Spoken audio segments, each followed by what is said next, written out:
కంచెలు తెంపినటువంటి ఈ ప్రజా పరిపాలనలో మహిళలకు ఉచిత బస్సు దగ్గరికి నుంచి మొదలు పెట్టుకుంటే ఆరోగ్యశ్రీ 5 లక్షల నుంచి 10 లక్షలైనా లేకపోతే ఐటీఐలకు సంబంధించినటువంటి ఏదైతే కొత్త రీఫార్మ్స్ ఏవైతే జరిగినాయో ఏది అడ్వాన్స్ టెక్నాలజీ వెనకటి లెక్కనే ఎంతసేపు సా పట్టుకొని చెక్కలు కట్ చేసుడు లేకపోతే పానాలు పట్టుకొని ఓన్లీ బైక్ల మెకానిక్లు తయారవుడు కాదు ఏ అయినా ఆర్టిఫిషియల్ ఇంటెలిజెన్స్కి సంబంధించిందైనా లేకపోతే వర్చువల్ రియాలిటీకి సంబంధించినటువంటి అయినా స్మార్ట్ ఫోన్స్ టెక్నాలజీస్కి సంబంధించినటువంటి అధునాతమైనటువంటి అడ్వాన్స్డ్ టెక్నాలజీస్ పైన కూడా మన యొక్క యువతని మనం ఈరోజు స్కిల్ డెవలప్మెంట్ చేయాలనేటటువంటి దూరపు ఆలోచన ముఖ్యమంత్రి గారు చేస్తున్నటువంటివి తీసుకుంటున్నటువంటి నిర్ణయాలు అవి స్మార్ట్ సిటీస్కి తీసేటటువంటి వ్యవహారాలైనా ఏవైతే ఫార్మా సిటీకి సంబంధించినటువంటి నిర్ణయాలైనా RRR పైన మన చిత్తశుద్ధితోటి ఏది ముందు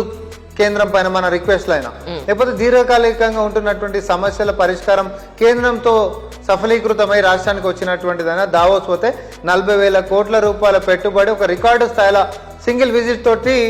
ఇన్వైట్ చేసుకునేటటువంటి పరిస్థితి దాకా కూడా అన్ని పాజిటివ్గా క్షేత్రస్థాయిలో లేనటువంటి వాళ్ళకి ఆకలితో అలమటించేటటువంటి వాళ్ళకి ఉపాధి కోసం కూడా ఈరోజు పొద్దున్న లేస్తే కష్టం చేసుకుంటే తప్ప పూట గడవదు పిల్లలకు తిండి పెట్టలేనటువంటి వాళ్ళకి ప్రాధాన్యతతో ఈ ప్రభుత్వం ముందుకు పోతా ఉంది. ఈరోజు కూడా మీరు చూసిరు